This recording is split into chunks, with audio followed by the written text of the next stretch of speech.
dịka anyị kwesịrị mbọsị enyi maka ụmụ nwaanyị torubegoro menopause n'ụbọchị taa wee sị ka anyị kpaa ife nwoke nwere ike ịnenyere anya na ife nwaanyị nwere ike ịnenyere anya tupu ọ banyebe nwoke. Abịa na ala Igbo o nwere omenala because anyị ma na abịa n'ụwa kịta everything mmadụ na-eme nọzi na social media network. I met her on social media. I met her on Instagram. I met her on Facebook. I met her on even in Ebony and I meet mmadụ. And when I bido paleba, when I told na akpago no ife dị ka afọ abụọ ọ dị ọnụ mma ọ bịa bụ Igbo si begin ipi na ya ọ na inye ego ife ndị a niile na-emesi n'azụ nke a ife aka kpọrọ ya bụ enyi unji aka unu mebele onwe na enyi na courtship na-ejebere ofu ndị bụ unu okay. Mana abatazia n'ọnụnụ o nwere ife Igbo na-eme tupu fa anụ nwaanyị ma ekwenyelụ na nke a ma ekwenye hụ na nke a maka ma ekwenye hụ omete omebe gị efobia n'anya. Okay, now ka anyị were ya na-efu gị na social media like ya gịnị ebibego gịnị emebe gị ife niile ịmalụ gị ya in and out na abụrago n'ofu eli oge ma ndị bụ na amabero. Now abanyezi anụ o nwere things ị kwesịrị ime. Nke mbụ ọ na-ejebudi nene ọbara ụnụ malụ ka ọ ya adabụkwa inene ọbara ụnụ adị ọzọ ebụa na-abịazi nene si genotype ụnụ fụnụ na-abụ dabala ọfụma nyanwa bụ AA gụnwa bụ AS ma ọnụ na-abụ bụ AAAA ma na nke ọzọ bụ AA nke ọzọ bụ SS. Yes, all the perfect, you guys can marry. Ọ dị okay. O nwere some other things unu ga-echeki n'ime ọbara ụnụ ahụ. Enwere nke oyibo kpọrọ resource factor. Unu na-abụ nwekwa ike na na-emekọrịta dị compatible every other ways. Mana ọbara unu na-aba amachiri ọfụma in terms of that resource factor. Abịa na nke a na-akpọ resource factor. Gị na nwoke nwere ike ibi 20 years ema mmụrụ ya nwa maka ọbara unu amachiri. Yes. So nke nsokwa n'ihe a na-enene unu nenesizia nke afọ ọ daba maka afụgo m dị na nwunye bigoro 10 years ha mụrụ nwa 10 ọ bụrụkwa nwunye na 10 good years ha mụrụ nwa nke nwaanyị nwere iwe rapụ di out of conscience.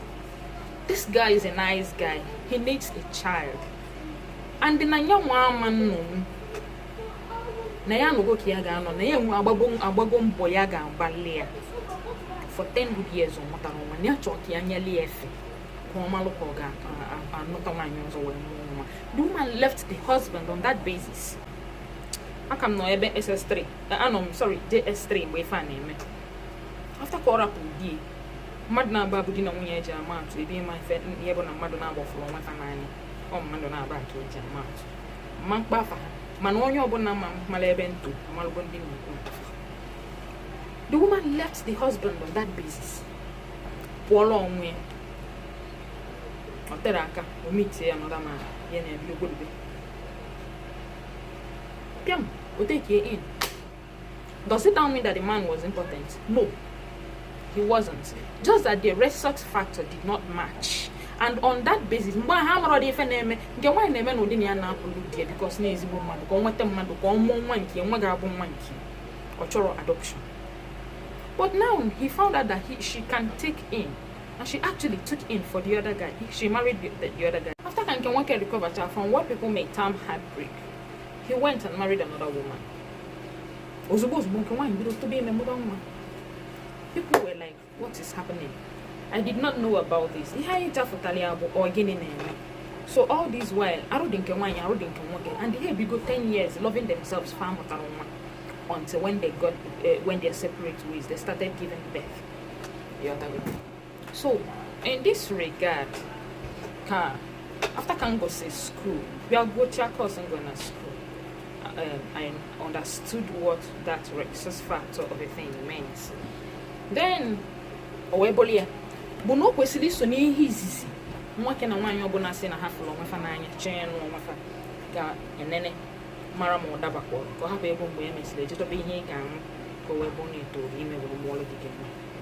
Nke abụọ unu ekwekọtago na unu ga-amụ onwe anụ ọmụmụ unu enenesigo onwe unu dị perfect for yourselves na ejefu na asị na ijefu parents biko ono omenala Igbo asị gị na before ifu nwaanyị ị ga-alụ unu ga-eje nke ndị Igbo na-akpọ ịgba njụ ụfọdụ ndị obodo na-akpọ ịjụ ese ije obodo nwunye gị jụọ obodo di ahụ chọrọ ịnụ gị je jụọ ese o nwere lot of things a na-ajụ n'isi nwoke na nwaanyị na-achọ n'onwe ha.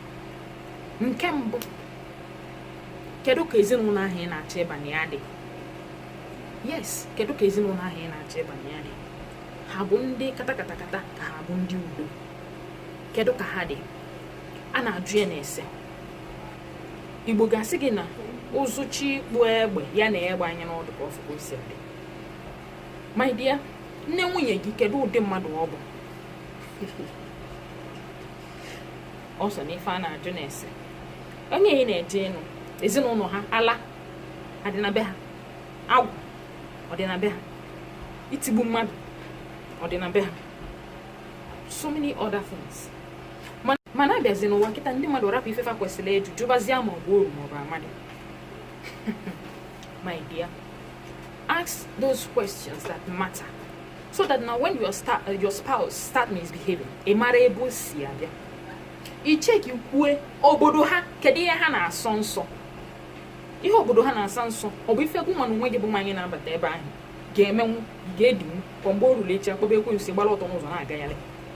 Cheki obodo ahụ ị na-aba kedu ife fa na-asọ nsọ, jụọ ese. Ma ike asị na eme ngwa eme ya lọdachi, ajụ ha ajụ rie na-ebute ya ha ya nwụọ na n'ihi. Ụfọdụ ụmụ nwoke maalụ ụfọdụ ife ndị befa na-asọ nsọ mana fa ma gwagwa ntịlị mbọsị a ga-alụ gị lụbata gị n'ụlọ gbam akpọtara gị ofu onye okenye obido bịa kọwalụ gị omenala dị na be. Biko nne, bifo ị nụọ onye ahụ ị chọrọ ịnụ na-abụrụ onye obodo unu nke ị ga-asị na ịmalụ gị omenala ndị be unu. Ụka egbochirọkwa nka ọ kwefụrụ ụka ogbochighị ya. Ese obodo ahụ ị na-eji ịnụ dị kedu ife fa na-asọ nsọ. Jụọ ese gị bụ nke nwoke obodo ahụ ị na-eji ịnụ nwaanyị kedu ife fa na-asọ nsọ, kedu nri fa na-eri na nri fa na-asọ nsọ tu ha nchaso.